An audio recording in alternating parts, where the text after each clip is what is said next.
lewru koor ka darima ndaren galle yiri kesi makko kadi kiddi makko haledi lewru koor ka darima lewru bural darima ndaren galle yiri mayo kesi makko kadi kiddi makko haledi lewru koor ka darima ndaren galle yiri mayo kesi makko kadi kiddi makko haledi yeri nene galle mudum bi wadda fode mudum eso hiri namdo kutari yeri nene galle mudum bi wadda fode mudum eso hiri namdo kutari mudum Mario nene galle he ko do kewdo dole julata Moi, Mario, je ne connais pas. Je sais ici seulement. Je mange, je bois. Le vieux là est compliqué. Si j'ai là, aujourd'hui ça va être compliqué. Ça va être compliqué. Papa, toi tu fais quoi? Tu fais quoi?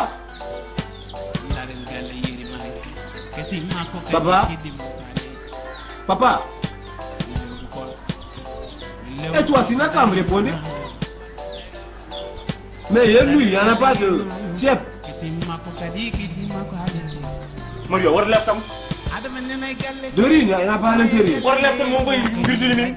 C'est quoi virtude? Moi, je ne connais pas ça. Ça, c'est pas mon affaire. C'est pas mon affaire. Aujourd'hui, je n'ai pas allé au chantier. Il n'y en a pas de ciment.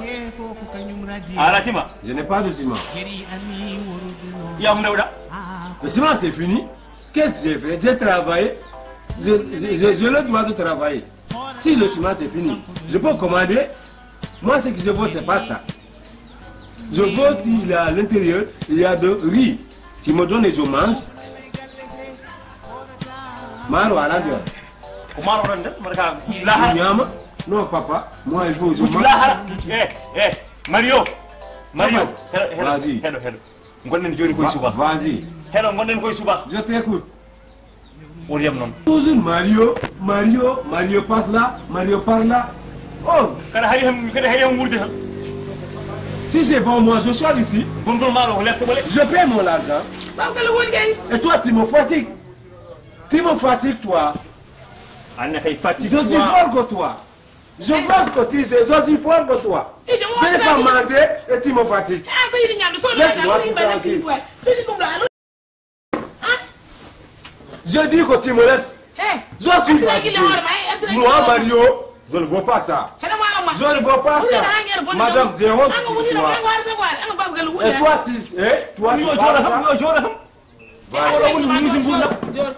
vous me fatiguez.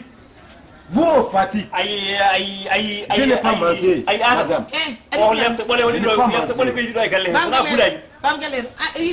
Oui. Oui. Je peux aller payer. Vous ne fabriquez pas de riz. Vous ne mangez pas. Regarde toi, tu es fini. Regarde tes grands boubous là. Regarde lui, il est mince. Vous ne connaissez rien. Vous ne connaissez rien. Oh, donne dit yamde. Ana horo ni. Moi je paye mon sang. Papa ouvert papa ouvert là papa. O hadi ma hirju ndungu mandu ne ko jaboro mo. Yow tani wala ko hadi. Nanu ko hadi mo jawdo ko genu sima. Iso genu sima papa. Mon ciment est fini. Ana c'est fini. Hadi wa. Sima ma gasu hadi wa. Mine lo mi de lefti way. Soy là. Cheers, very là. Oh, sona tabini. John genu sima ene bay fi Minim siri ni ko ko mi mo. Mi ara min cenda.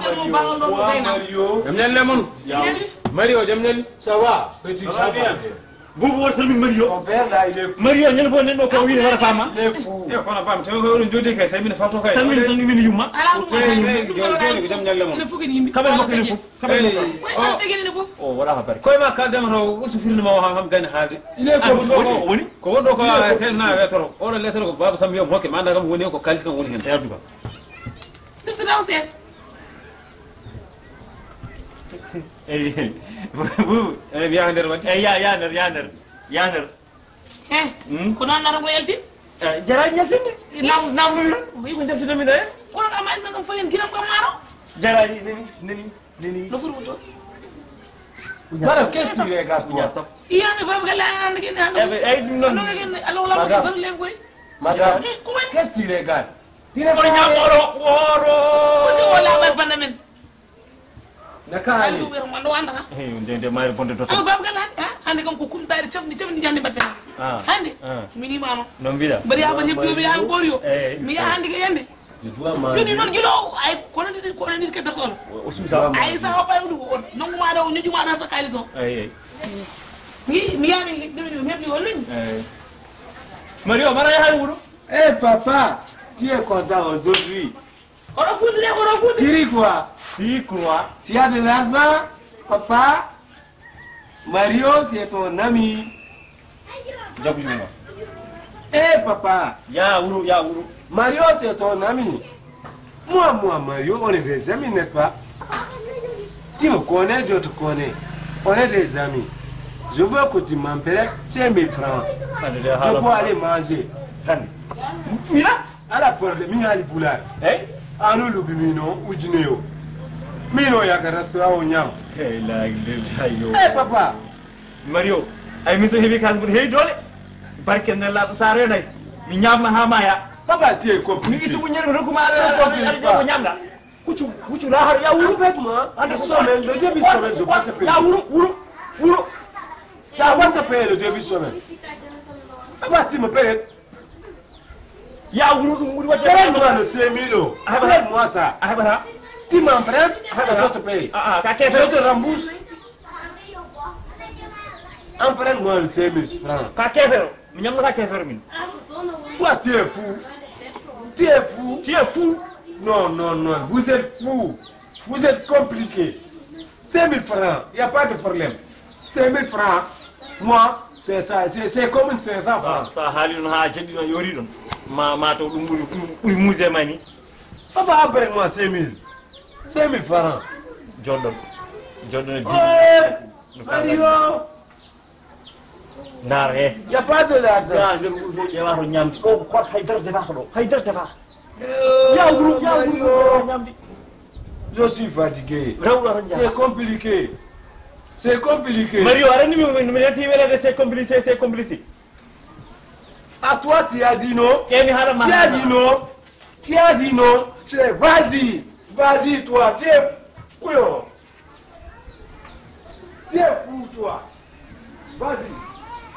Moi, Mario, je peux avoir de là. o Mario noon somi fewñanimo o waran kam Mario ene wiɗi himata yandema jonjinnague hoore kata ene hefta uña sappo ƴeewi maari bonde dotera ñamane e majje ɗi Mario nenay galle he koko ɗo kewɗo doole juulata horata yerimi wona Mario nenay galle he juulata horata yerimi wona lewru kol ko darima daren galle yeri may kesi makko kadi e keddi mo faale